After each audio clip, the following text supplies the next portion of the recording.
మనిషి, లోకం, భగవంతుడు అనేవి మూడు మౌలిక సత్యాలు.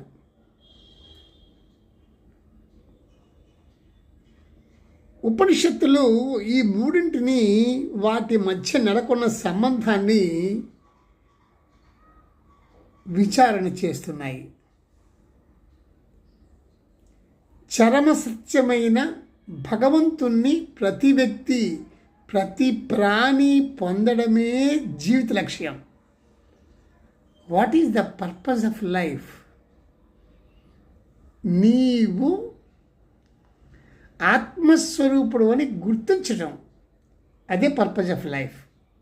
దానికోసమే ఈ ప్రపంచం, జగత్తు ఏర్పడింది.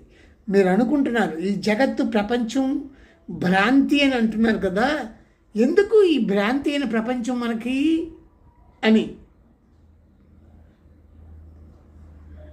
ఆదిశంకరాచార్యులు ఏమన్నారంటే, జగత్ మిథ్య అన్నారు కదా, ఎందుకు మిథ్య అయిన జగత్తు ఉంది, దాని పర్పస్ ఏంటి అంటే, నిన్ను మలచడానికి, నిన్ను మార్చడానికి, నిన్ను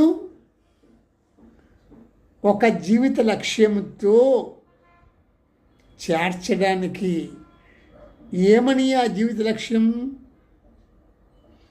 నీవు ఆత్మస్వరూపుడు అని గుర్తించు, అదే నీ జీవిత లక్ష్యం.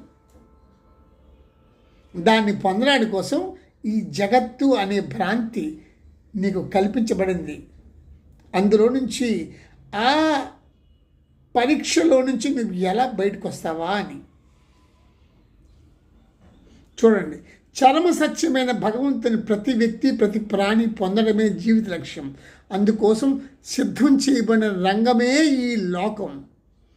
ఈ లోకం అందిస్తున్న అనుభవాలను గుణపాఠంగా గ్రహించి ఈ లోకంలో జీవిస్తూనే ఆ లక్ష్యాన్ని సాధించాలి.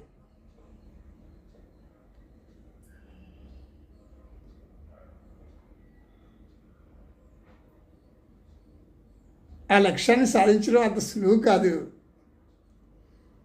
నువ్వు ఈ పంచ జ్ఞానేంద్రియాలు ఉన్నాయి కదా, కళ్ళు, ముక్కు, చర్మము, నాలుక, చెవి, ఇవి సూపర్ ఎనిమీస్. నీకు 5 శత్రువులు, మామూలు శత్రువులు కాదు.